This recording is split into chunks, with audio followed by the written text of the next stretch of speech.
A little bit more history if you go across that bridge as the approximate location of Fort Dearborn. In 1803, the federal government built as a fort. 1812 was destroyed in a fire during the War of 1812. Across the river at street level is the one near an accident building, completed in 1923. The architect is Alfred Alschuler, and it's in a style that we call Beaux-Arts. So Beaux-Arts is defined by having a decorative base, stack of floors, decorative top. Now you got on the boat at the base of the Wrigley Building, which is also in that Beaux-Arts style. So it's got that decorative base, stack of floors, decorative top. It's got 6 different shades of glazed white terracotta, starting with the darkest terracotta at the bottom, working its way up to the lightest terracotta at the top, which some people say was inspired by sticks of chewing gum, because it was once home to Wrigley Chewing Gum Company. They sold the building several years ago. Then it got purchased in the summer of 2018 by a local billionaire for $255 million. He's selling everything. Must be nice. Everything. Must know. Trying to figure out. Okay, we're doing the river portion first. So we have the Trump International Hotel and Tower, completed in 2009. It is the second tallest building in the city of Chicago, 6th tallest in the United States of America. It is 1,362 feet tall with the spire. So the architects are Skidmore, Owings and Merrill. The lead architect is Adrian Smith. He was also the lead architect of the tallest building in the world. Does anybody know what the tallest building in the world was? The Burj Khalifa in Dubai. If you want a sense of how tall the tallest building in the world is, look up to the top of Trump and double that. Next to that, we've got this black steel skyscraper, the American Medical Association building, completed in 1971. It's architecturally significant insofar as it's Mies van der Rohe's final building. He died in 1969. This was completed in 71. Now, Mies van der Rohe is an internationally acclaimed architect who moved here from Germany to teach architecture at the Illinois Institute of Technology, and brought with him what's known as the international style of architecture, which is defined by rejecting all non-essential ornamentation. Mies's philosophy was, less is more.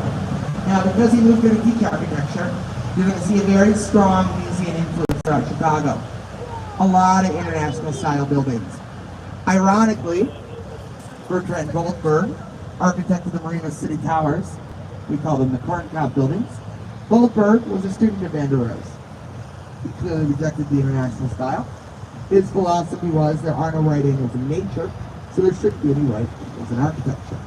It was completed in 1967, and in the 60s, people were moving from the city to the suburbs, so they had an idea for a city within the city. So the Marina City Towers first opened. It had a movie theater, a bowling alley, grocery store, dry cleaner, marina, a couple of restaurants, and a skating rink.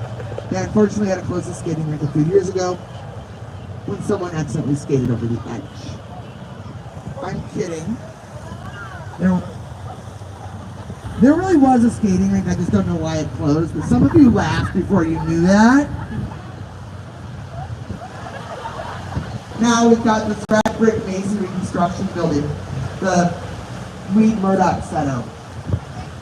George Nimmons is the original architect, and this is originally a warehouse.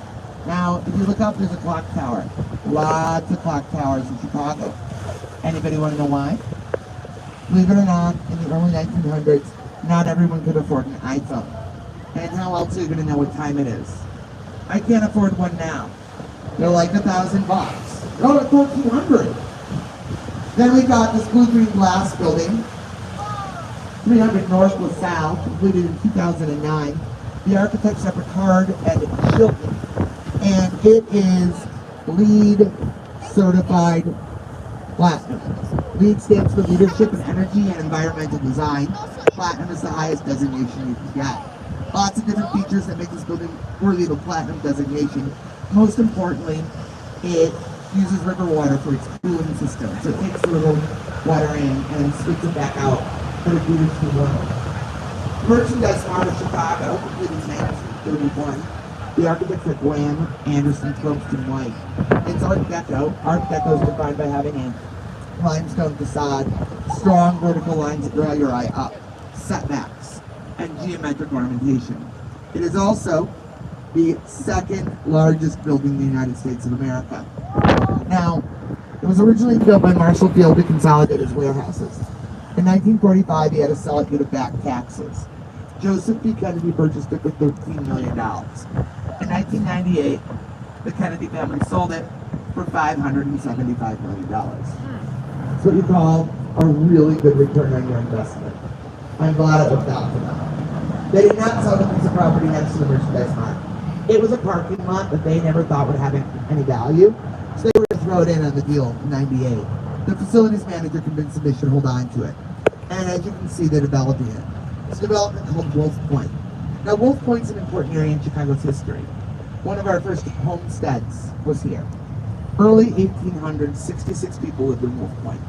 They had a general store, a church, a post office, and 3 taverns, which is about on point for Chicago's tavern to population ratio. It was in one of those taverns where Chicago got its name, trying to figure out what to call this building. They decided to call it their version of what Native Americans called it.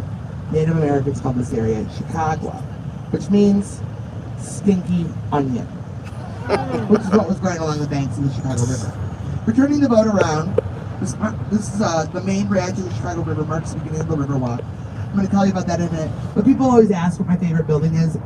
During the day, it's this one. I love the way it reflects everything, especially on a day like today when you've got some white fluffy clouds. Now, the Riverwalk was completed in 2017, and it allows you to walk all the way from 333, that's that building, to Lake Michigan. People ask if there was a Riverwalk before, and the answer is yes. However, it wasn't very welcoming. It had an extremely narrow sidewalk. What's worse than that, you couldn't walk under any of the bridges. So every time you came to a bridge, you had to go up the stairs, across the bridge, back down the stairs.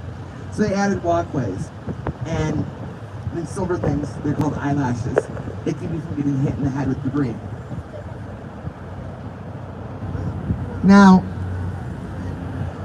each bay, that's what we call the areas between each of the bridges, each bay has a theme and a name. Now, this particular bay right here, it's called the Cove. It's ecological. It's got floating gardens with fauna that's native to the Chicago River. You can fish there. It is catch and release. We do not recommend you eat fish from the Chicago River. The good news is there's fish in the Chicago River. Over 30 different species. Now, in the water, they have cloths that have microorganisms to feed the fish. Then they've got what's known as a fish hotel, which is designed to promote the spawning of more fish. So if you think about it, it's kind of nice. You can go for a romantic dinner, and the hotel isn't very far away. Mayor Daley commissioned the Riverwalk in about 15 years before it got complete. This building with the white base, the stack of floors, it's glass and steel, 77 with lacquer, completed in 1990. Ricardo Bofill is the architect. And it's in a style that we call classical modernism. At the base, we've got arches, which we associate with classical Roman architecture. And then the stack of floors, gloss and the steel, that's the modern element. On the very, very top there are pediments, which we associate with classical Greek architecture. Now, next to that, we've got 55 West Wacker, the building looks like a hodgepodge. I don't know a lot about this building. I know that it's in a style called brutalism, and I read about a tour guide who specializes in ugly architecture in Chicago, and he calls this the Danny DeVito of buildings. Then we have the gray building with the silver things in the window. It's the Leo Burnett building, completed in 1989. The architects are Pinkaloo and Roach. And it's an award-winning building designed to be a column within a column within a column. It's home to Leo Burnett Advertising Agency, which is world famous. Some of their campaigns include Call Me the Tiger, and my personal favorite, Bertrand Goldberg. Then we've got this Beaux-Art style building, the old Coors Building. It's got that decorative base, stack of floors, decorative top. On the very, very top, there's a dome. In architectural terms, it's called a belvedere. And that was the home to the Stratosphere Lounge. A lot of people will try to tell you that's where Al Capone hung out. He was already in jail by the time it opened. Then we've got the green Art Deco building with the gold spire on top. That is the Union Carbide and Carbon building, completed in 1928.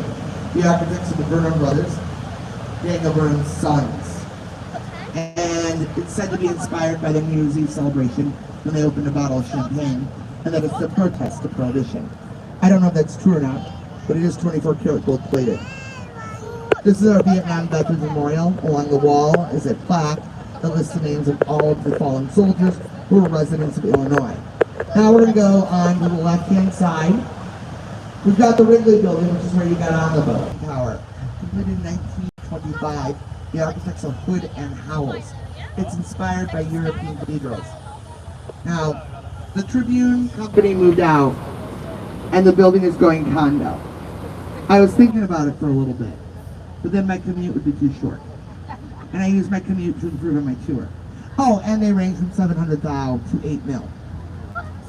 Now, we have, at the northeast base, that's where our first non-native settler, John Baptiste Point DeSable, set up his trading post. This Lake Michigan used to come all the way up to Michigan Avenue. Now we're going to go back onto the right-hand side. We've got this red brick building. It's called the Hyatt Regency. South of that is a white building with black vertical windows. It's the Aon Center. It's also been called the Standard Oil Building and the Amico Building. And it was originally clad in Italian Carrara marble, which is some of the most expensive marble in the world. It's what Michelangelo used. So to cut down on building costs, they trimmed it too thin, and it didn't hold up well during Chicago winters. They eventually had to take all the marble off and reclad it in North Carolina granite. Cost about $80 million, which just goes to show you can't take marble for granted.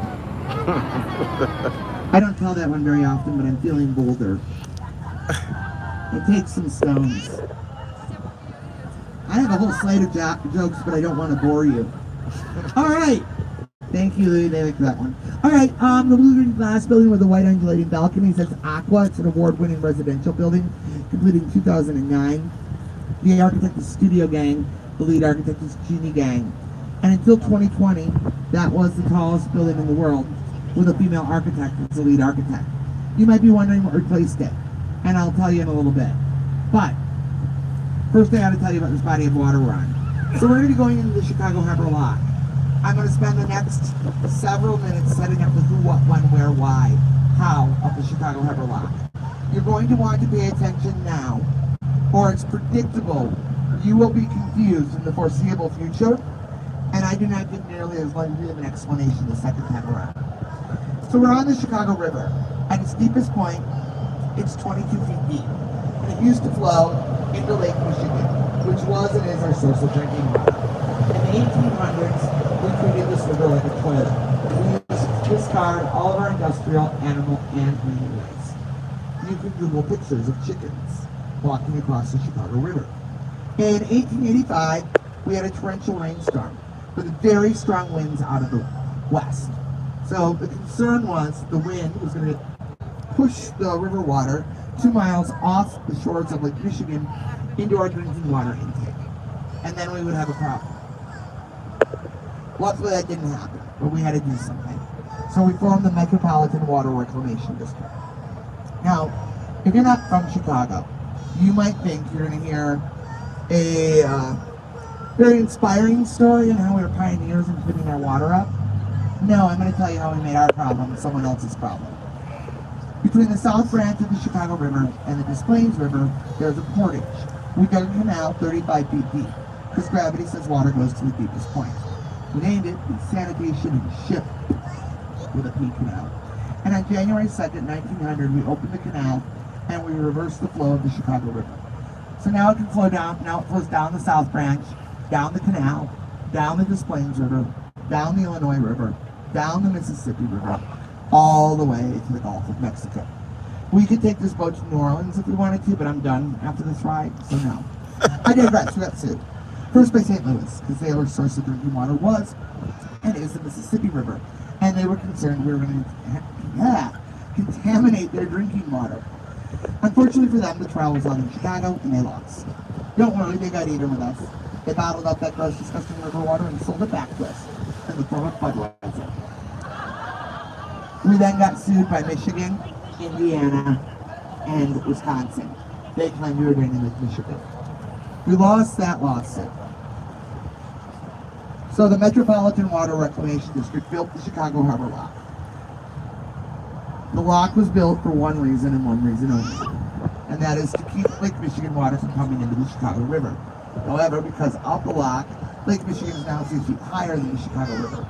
So every time the lock opens, about 800,000 gallons of Lake Michigan water comes into the Chicago River. So this is what's going to happen. The Riverside gates are open, so the boat is going to drive into the lock. The Riverside gates will close behind us, and the Lake Michigan side gates will open just a little bit. So it will start to fill the lock chamber with water. A simple way to think of a lock chamber is think of it as a giant bathtub, and the boat is the world's largest rubber ducky. So as it fills with water, it's going to lift the boat up. Once the boat is level with Lake Michigan, the gates will open wide and will go out onto Lake Michigan. It's ran by the U.S. Army Corps of Engineers, and it is one of the busiest locks in the United States of America. Now, we're going to go on to the left side. We've got this building with the curving glass curtain wall, Lake Point Tower condominiums, completed 1968. The architects are Shipwright and Heinrich.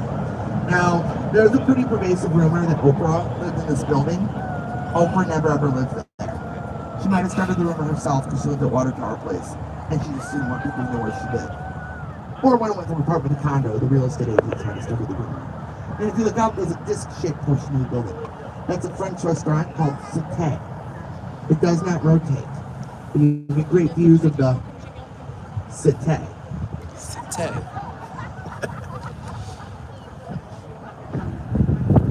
Now, across the street is Navy Pier. Built in 1916, it was originally called Municipal Pier Number 2. There never was a number 1. They were going to build that later on the south side.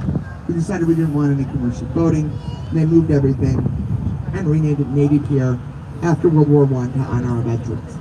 World War II, we did our part. It was a naval training facility. Then it was University of Illinois at Navy Pier. Then it was empty for about 30 years. In 1995, they completed a $255 million renovation, and it's one of the top tourist destinations in the state. So we have a lot to do. We've got the Ferris wheel. The gondolas are enclosed and climate controlled. There's a Tony Award-winning Shakespeare Theater. There's lots of places to eat and drink at various price points, including Offshore, the largest rooftop bar in the United States of America. And the Chicago, a hotel that opened in spring of 2021. And there is also the Chicago Children's Museum. I have not been to the Chicago Children's Museum, but I assume that it's displays of children through the ages. Children through the ages. If not, it should be. So I'm going to put the mic down as we go through the lock. I'm going to pick it up when we get to the Chicago Harbor Lighthouse. And I'm going to talk for about 6 minutes and 8 seconds, give or take, as we head north. And then when we turn around, I'm going to put the mic down and I'm going to finish whatever I'm talking about. And I'm going to be quiet when we get to the south end of the harbor. A couple of reasons for this. Number one, we know you want to take pictures. We've been doing this for a long time here at Wandella. And that if you're like me, I can't do two things at once. Like take pictures of beautiful skylines and listen to brilliant narration. Also, there are sometimes locals who want to share what they know about the city. That would be a good time to do that. And then lastly, just keep in mind that when we're on the lake, it is a panoramic view.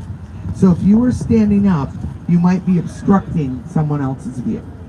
So this is one of the busiest locks in the United States of America. It's going to be a quiet lock through, but we're going to have to wait for a couple of these boats. Sometimes boaters don't know what they're doing and they get yelled at by the lock attendant. I find that to be fun. And then if you have any questions about anything we've covered so far.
Chapter.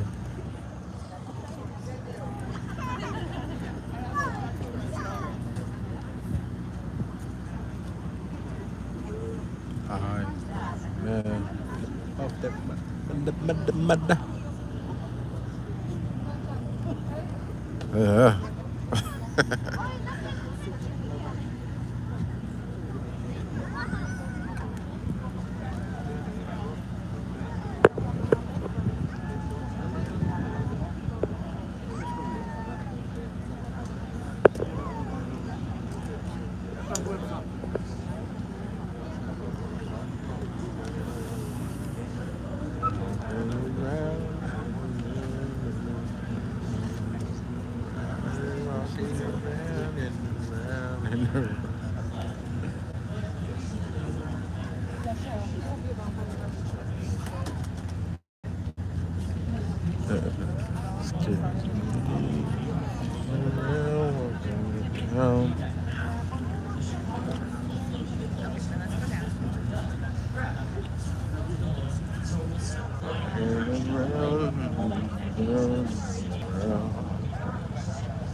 Excuse me. It's okay. Walking around.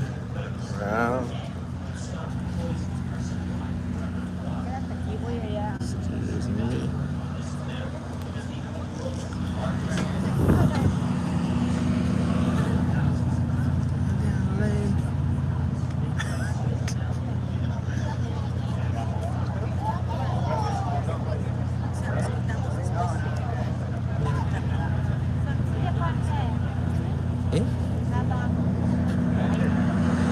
Dang. Skies.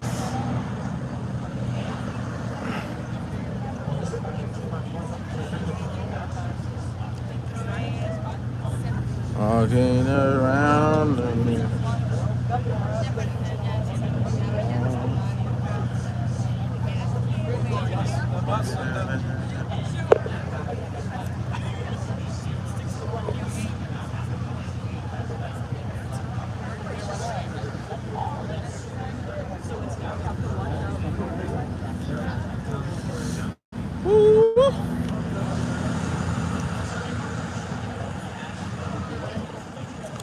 La la la la la la la la la la la la.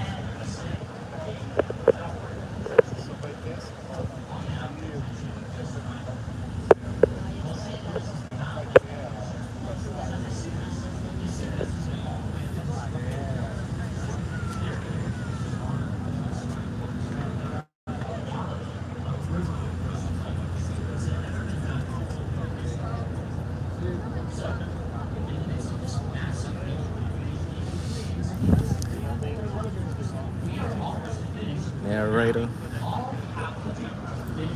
This is good. One more day. Cooking. And all this water will cascade into the canal, reversing the river. Well, in the midst of these big rivers, do you know that the Supreme Court is actually closed on Saturdays? What? So one fateful Saturday, the head Chicago engineer decided, hey, it's better to ask for forgiveness than it is to ask for permission. And he had a bunch of other Captain's log. So, before the dam, all of this water flows up that river. 200 feet. The river is reversed, and now Lake Michigan is All right. It's okay. Doom doom doom doom doom doom doom doom.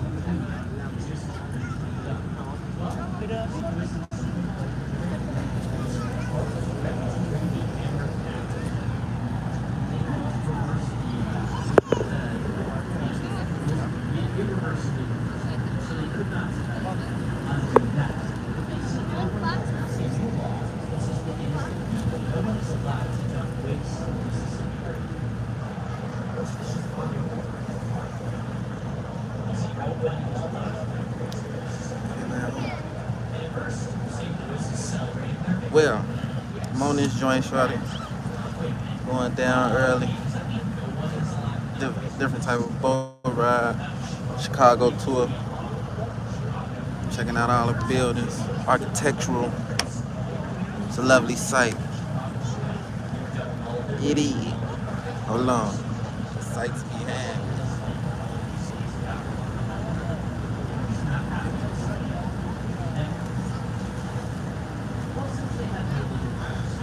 Yeah.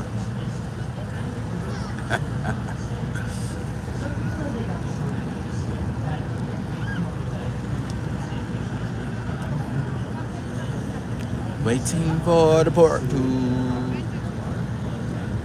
Waiting. What the?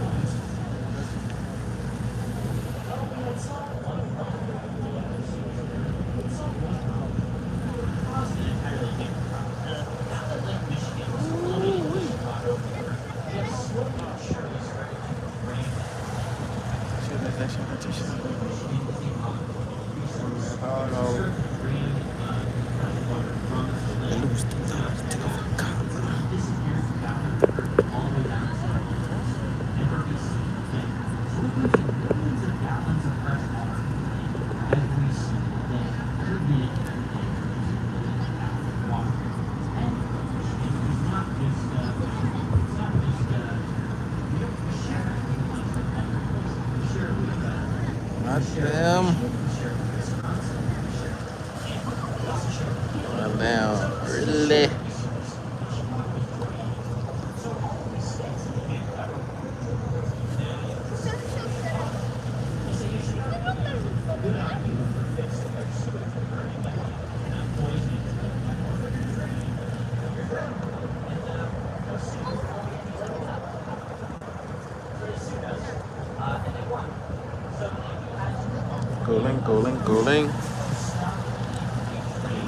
Cooling.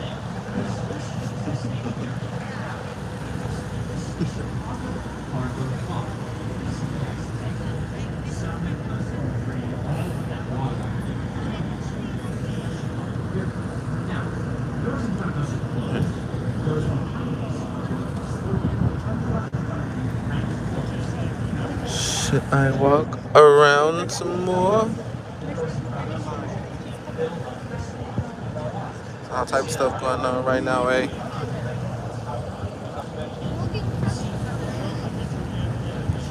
You're just waiting.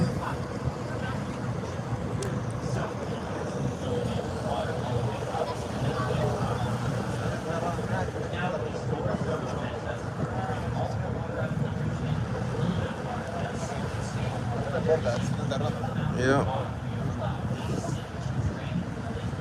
I'm waiting at the moment.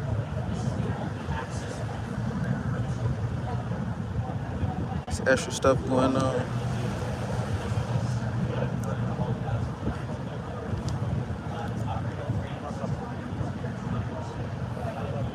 Yo. Oh, right. Ridington round.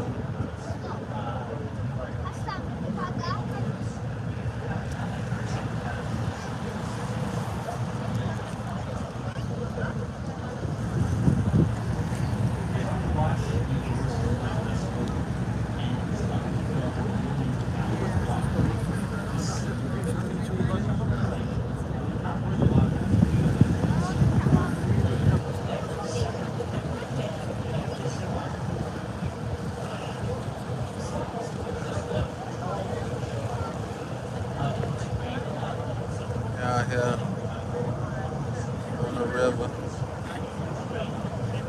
Boat tour.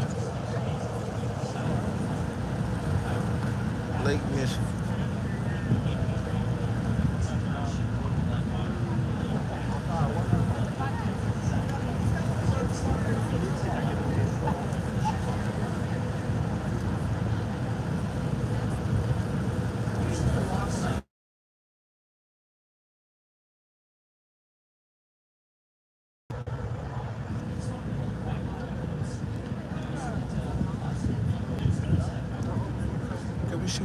Just shoot it.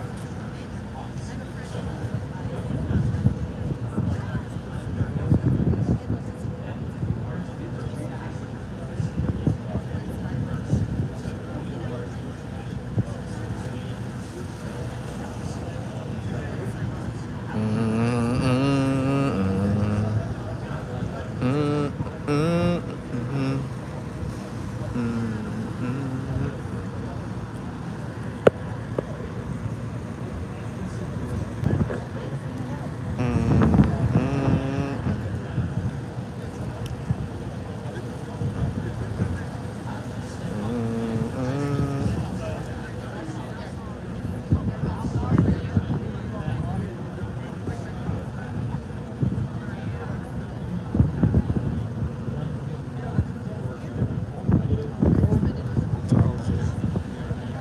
Why?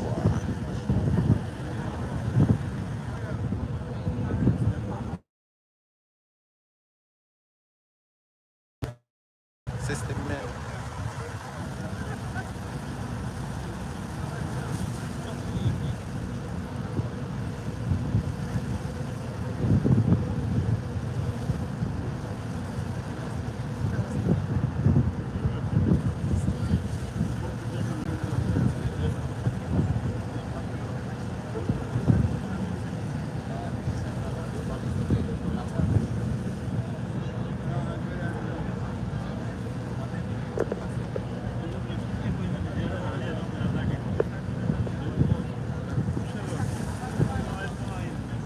You know, man, all type of extra stuff going on. Everything cooling, wars, moving, people, chilling.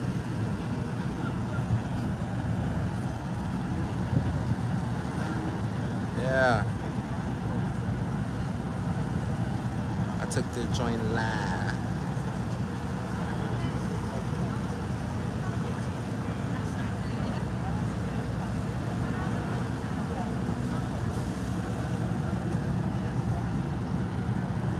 Underwaters.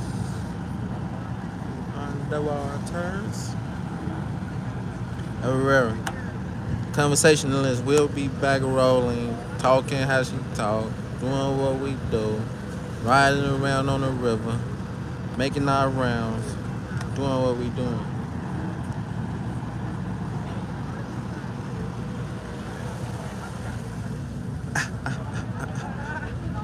Knowledgeable.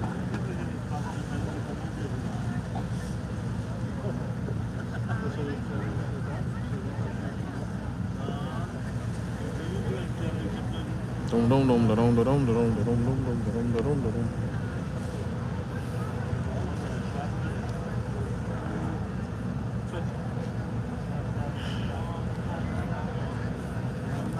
I could have got down. Got down. Okay, the heck could have been shot on a goddamn Riverwalk.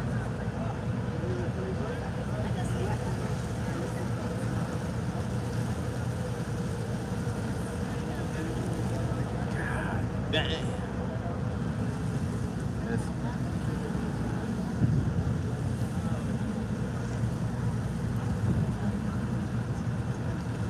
It's a good day.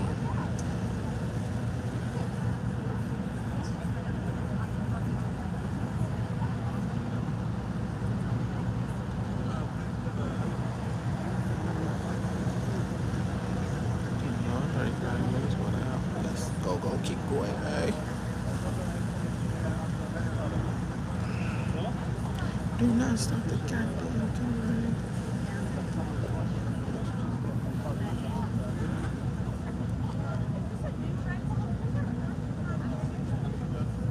Yeah. This moment of time, it's very chill.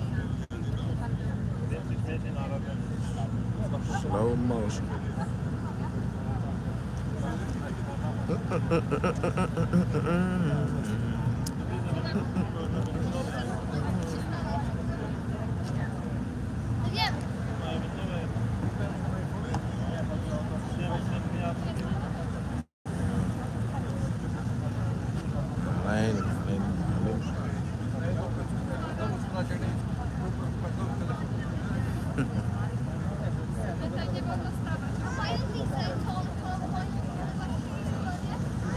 They golden.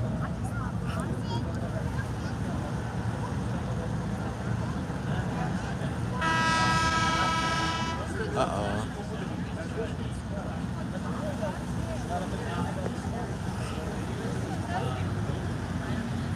They let up or let down.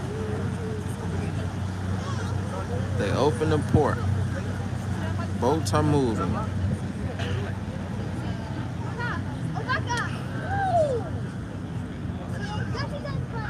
They open the lake or the river.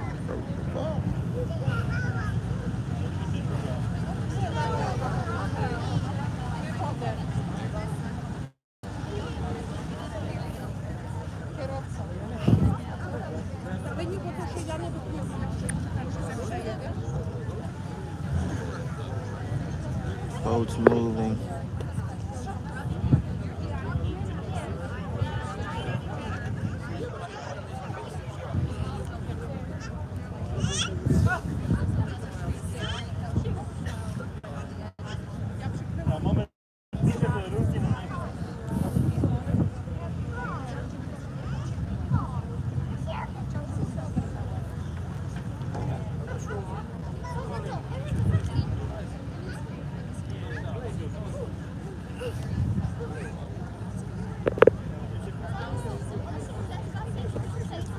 Cooling, cooling, cooling, cooling, cooling, cooling, cooling.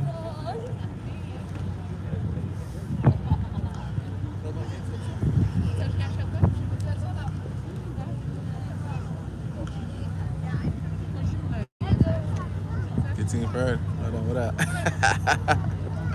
Woo. Challenge, Shorty.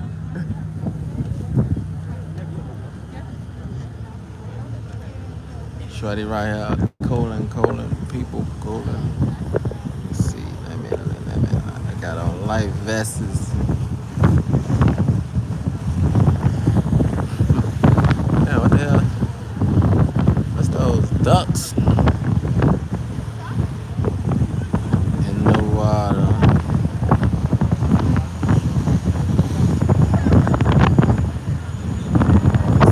Seagulls, eh?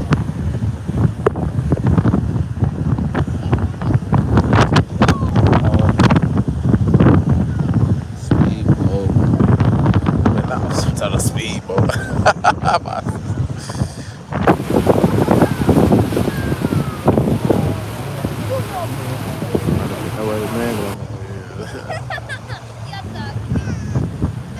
Standing up on that joint.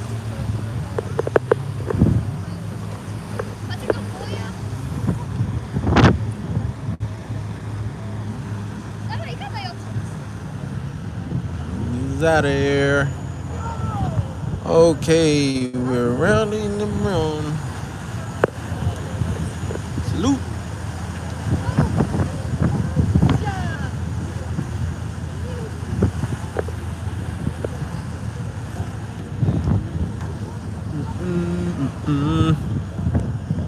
Oh boy, I'm negative as hell in here.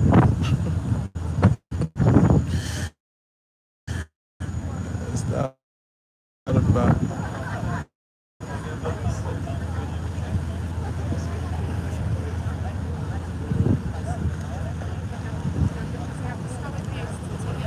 All right, ladies and gentlemen, on the right-hand side is the Chicago Harbor Lighthouse.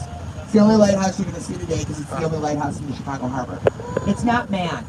It was manned until the 1970s. And then the United States Coast Guard decided it didn't want to pay to man lighthouses. But we wanted to have a manned lighthouse because we're cool like that. So we found a guy. In Chicago, there was always a guy. It's always and the a guy we guy. found was not only willing to man the lighthouse, but also pay the city of Chicago a nominal rent for the opportunity to do so.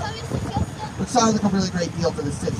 Except, the guy they found was a major party animal, and the Coast Guard kept getting calls complaining about drunk, naked people on the break block. Now, I have to tell you, I was dubious of this, and then, in my course of being a tour guide, I have met 3 people who knew the guy, including one person who went to one of the parties. She said it was loud. Now, she was dressed. I asked her, she's straight. Because, you know, when someone tells you that information, you can ask. I don't know if go on asking questions like that, but now, what's a break wall? See the stone structure out here? It can get really choppy on Lake Michigan, so it breaks the walls and keeps them from getting too choppy. Break wall. Now, you're on Lake Michigan, which is the largest the third largest Great Lakes. Now, when people hear lake, they think of a benign body of water. But you want to think of Lake Michigan as a freshwater sea. Now, out on the horizon there, we've got two buildings of the carnival tents. Those are called water cribs. They're protective walls for our water filters. And what it is, it's a water intake. Pumps the water 200 feet below the ground to this building right here, the Jardine Water Filtration Plant.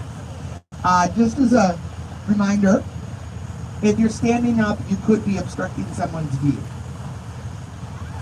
So, we have this black building with the flat roof and the two white antennas. That is 875 North Michigan. A lot of people still call it the John Hancock because they don't realize that the name changed in 2018. It's nothing fancy. The insurance company that John Hancock moved out. So they probably figured why couldn't they advertise it. So, a couple things. This building was completed in 1969. And it's significant because A, it's the first major skyscraper after World War II. Really the first major skyscraper after the Empire State Building. Skidmore, Owings and Merrill are the architects. Bruce Gramley is the lead architect. Dr. Bosler Kahn is the structural engineer. And he is considered to be the Albert Einstein of structural engineers. So the X bracing on the side is for wind shearing. And it's the first skyscraper to use X bracing. Now they've been using it on bridges since almost the beginning of time. But it's the first skyscraper. Now it also is the first building to combine both residential and commercial, which is why it tapers. And then we've got Ohio Street Beach here, only beach where you can go to Bloomingdale's, get your bathing suit and go to the beach. Bloomingdale, where's Bloomingdale's? That building to the north of 875 with the spire. No, that's 900 North Michigan, or as we call it, the Bloomingdale Mall. It's a vertical shopping mall, as well as 5-star hotel and luxury condominiums. To the south, the white building with the flat roof, that's Water Tower Place. Also, a vertical shopping mall with a 5-star hotel and luxury condominiums. If you go north, we have Lincoln Park, by the Lincoln Park Zoo, one of the few remaining 3 zoos left in the United States of America. And then, this area is called Streeterville. Got its name from a colorful Chicago named Captain Streeter, who moved here after the Civil War to run a ferry boat between Chicago and Milwaukee. And one day it got grounded on a sandbar about where 875 North Michigan is. And it started to acquire land, mass land around it. So, Streeter adopted its own region that didn't have to comply with any city or state laws. And he turned it into a real sin city. Gambling, prostitution, it was all happening there. Gambling. So, they kept trying to evict them. And every time the cops showed up to evict them, he agreed with 2 things. A fake letter from Robert Cleveland saying he had the right to be there, and a shotgun. They finally got him on the same day they got out. Tax evasion.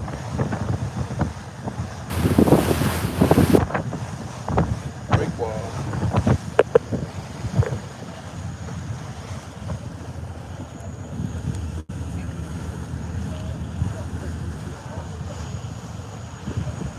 Is somebody missing a coat? Go visit the pilot house if you're missing a coat. That's way out there.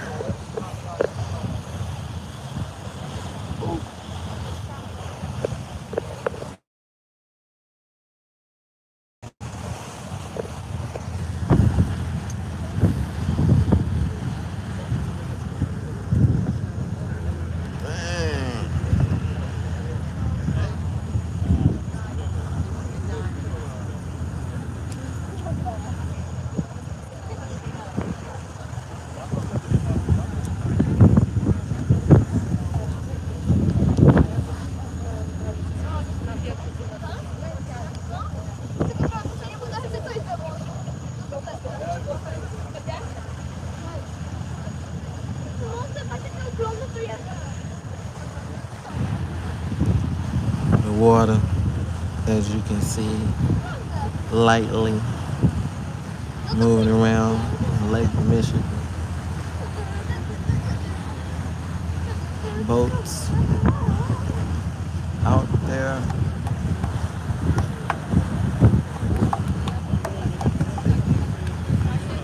There's another boat right there.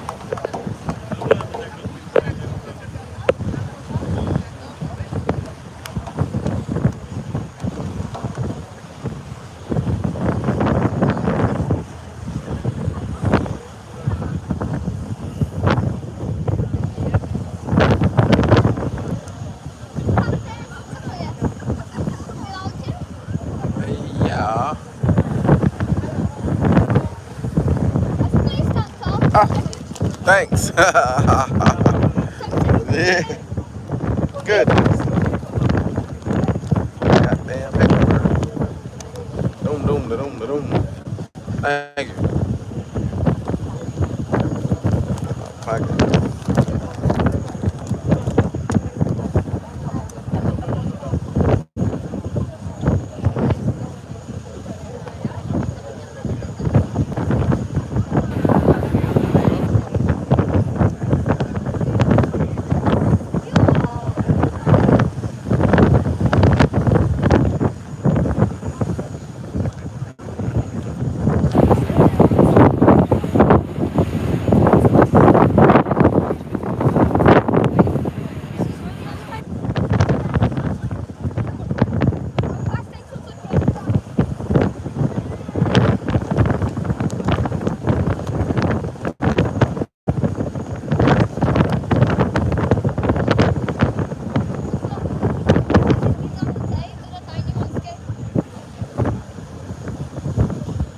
Oh yeah. Waters.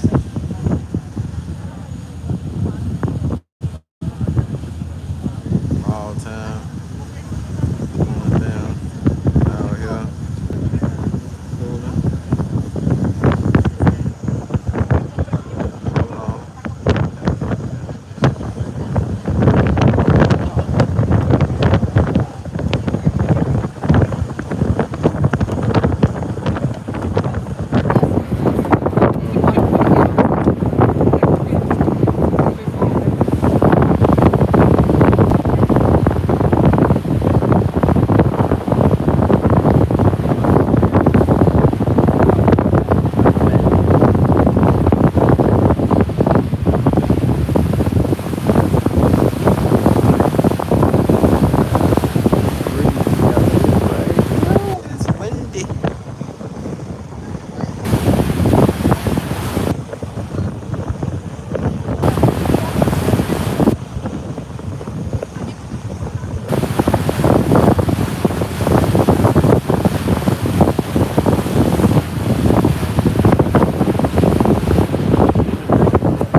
Mary Magdalene.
All right, folks. This right here is the museum campus, which is part of Grant Park. At the very end, got the building with the dome. That's the Adler Planetarium. Then we've got what looks like a space coaster landed on a Coliseum. Right there. That's Soldier Field. The building with the green, that's the Shed Aquarium. And behind that is the Field Museum, where Sue, the Tyrannosaurus Rex, lives. It's all part of Grant Park. Now, this black building with the flat roof and the two white antennas, that is the Willis Tower, which is the tallest building in the city of Chicago, third tallest in the United States of America. It is 1,454 feet tall. When it was completed in 1974, it was the tallest building in the world, and it remained the tallest building in the world for 24 years. It was built to be the world headquarters for Sears. They actually sold the building and moved to the suburbs in the 1990s. Not a lot of people realize they sold the building because the new owners let us just keep calling it the Sears Tower for over a decade. After 9/11, people didn't want to work in skyscrapers anymore, let alone one of the tallest in the world. So as their leases expired, the tenants moved out, and the building had really low occupancy. So along came the Willis Insurance Group. They're an insurance company out of London. They were the brokerage company for the Titanic. And they came along, and they offered a way for the building to stay afloat. It's just the tip of the iceberg. By renting 3 floors in exchange for the naming rights. So they rent 3 floors. They don't own the building. They're not the principal tenant. The principal tenant is United Airlines at 25% of the building. Now I learned that United Airlines renegotiated their lease, and they have the naming rights option. So when Willis's lease is up, it very likely could become United Airlines Tower, which is better because it is Chicago's hometown airline. I mean, either way, my heart will go on. Oh, yes. It's all coming back to me now. It's called the Willis Tower. That is the official name of the building. However, in Chicago, we spell that S-E-A-R-S.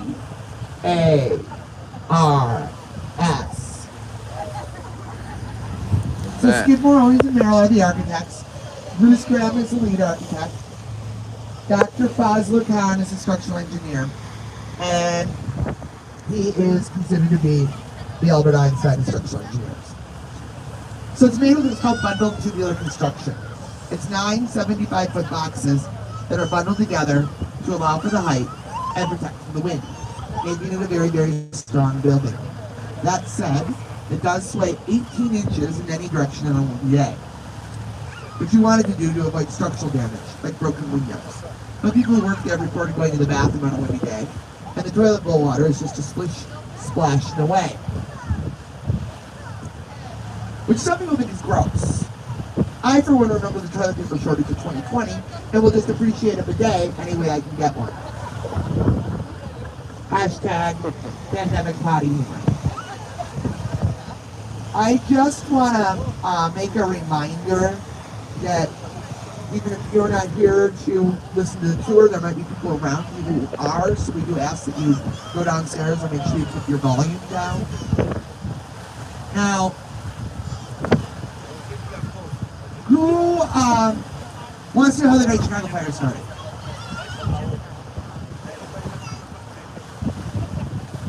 We know that the fire started in Mrs. O'Leary's barn. Legend has it Mrs. O'Leary went out to milk her cow.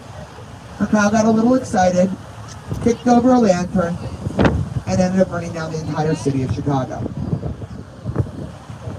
This was widely believed, and Mrs. O'Leary was hated and ran out of town. We later found out it was a made-up story by an out-of-town journalist so they could sell more papers the next day. And in fact, in 1997, the City Council of Chicago voted to exonerate both Mrs. O'Leary and the cow. Justice for the cow. Now, what it really was a culmination of unfortunate circumstances. Chicago had been experiencing a drought. It had about an inch and a half of rain in 2 months. And in fact, the entire Great Lakes region was experiencing a drought. And there were fires throughout the fall in Chicago, including one the night before. So firefighters were exhausted. It doesn't help that everything in Chicago was hastily made out of wood. Buildings, bridges, streets, and sidewalks. And fire started in the industrial part of town, which means warehouses. And in the past, the Great Chicago Fire, there was a warehouse that housed coal, and another one that housed matches. It got out of control pretty quickly. Luckily, it started to rain about 2 days later, and that extinguished the fire. Now, we started to rebuild right away, and we want to become a world-class city. So we found out that the World Columbian Exposition was coming to the United States of America. It was going to be the second World Fair held on American soil. We really, really wanted to host this fair. So we sent our very best politicians to Washington, D.C., and they lobbied their little hearts out. And we ended up getting awarded the fair, which was great for us, but it made New York a little bitter. And one of their journalists referred to our politicians as windy windbags from the windy city who are full of hot air. And that is why we are called the Windy City. Not because we're the windiest city in America, which we are not, but because our politicians are full of hot air. No running on the boat, please. Now, I thought this would be very unfair if you know anything about Chicago politics or Illinois politics as a whole. We are known for having some of the most honest, above-board politicians you could ever hope to vote for. Twice. In the same election. So the fair itself ended up becoming one of the most important events in Chicago. The annual Burnham Plan, what's famously known as the White City, it's on the south side of Jackson Park. It's comprised of 250 temporary buildings made out of material, a little bit like drywall. He got so interested in city planning that he went on to be a city planner. And he planned many cities, many well-known cities. Most importantly, his hometown of Chicago, which is considered to be one of the best planned cities in the world. If you're enjoying our expansive boulevards, you can thank Daniel Burnham. The landscape architect was a guy named Frederick Law Olmsted. He's a bit of a rock star in architect circles. He designed Central Park, Prospect Park, the entire park system of Louisville, Kentucky, and the list goes on and on. Now, if you're not familiar with fairs, they highlighted the greatest innovations of the day. What were the greatest innovations of 1893? Previous World Fair was on Paris. And does anybody know what the centerpiece of the Paris Fair was? Eiffel Tower. Burnham and the gang, they wanted to out Eiffel. So they found their very own structural engineering marvel called the Ferris wheel. That's right. Very first Ferris wheel in the world was right here in Chicago. It was over 200 feet tall, made partially out of wood. It had 60 gondolas, which held roughly 100 people each, and it took 40 minutes to get around. Other innovations include juicy fruit gum, Cracker Jack, the zipper, a little thing called electricity. I think that stayed current. She keeping the jokes. Got me. Oh. And Pabst Blue Ribbon beer, initially just called Pabst beer. entered into a contest and they received a ribbon. So they renamed it Pabst Blue Ribbon Beer, so we would all know they were an award-winning beer. If you've ever had PBR, you might be wondering, how bad was all the other beer? This is the beer that won. It was a participation ribbon. All the beers got a ribbon. Said another way, they've been inspiring mediocrity since 1893. Now, the fair lasted for 6 months, 27 million people came, and it turned a profit. So we decided to do it all over again in 1933 with a fair called the Century of Progress, which was held on the museum campus. Now, a couple things on the museum campus. I mentioned Soldier Field. Soldier Field has been in the news quite a bit lately. Started about the end of last year when the Chicago Bears, who play at Soldier Field, announced that they were buying a racetrack in the suburb of Arlington Heights. At which point in time, everybody seemed a little like shocked by the news. They'd been talking about it for a long time, and in fact, the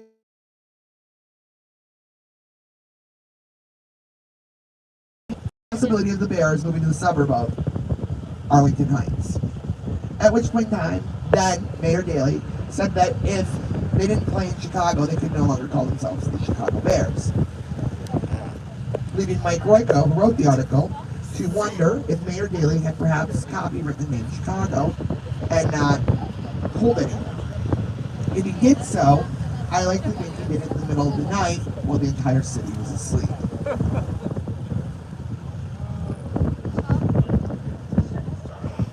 I got some Chicagoans on the boat, I gather. Now, that is also the museum campus. Oh, by the way, so people might be wondering, if you don't know the saga, why do the Bears want to move? A, they are one of the few football teams in the league that don't own their own stadium. Number two, they have one of the smallest stadiums in the league. Number three, there's no dome, and they can never host the Super Bowl. And that's about it. Now, the city really wants them to stay, and they offered to give them a dome. I have not looked at what that would look like, and this is fully my own opinion. I think the Bears are moving to the suburb of Arlington Heights, and it's a lost battle on behalf of the city. They've had some very expensive renderings done. Yeah, it's like a whole, it's not just a stadium, but like a whole, almost like a city within a city. I think. But not Bertrand Goldberg. Now, that's, the museum campus is all part of Grant Park. Also part of Grant Park, but not part of the museum campus, is the Art Institute of Chicago. So people are like, what's the one thing I should do? And I tell them they should go to the Art Institute of Chicago. It's one of the top 10 art museums.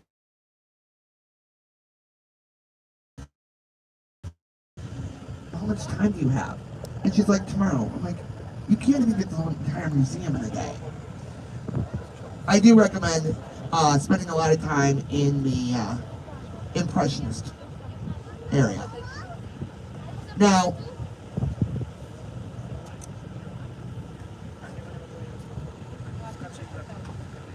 I'm going to put the mic down. We're going to go in the Chicago Harbor Lock, and then I'm going to pick it up, and the first thing I'm going to tell you about is this blue glass building.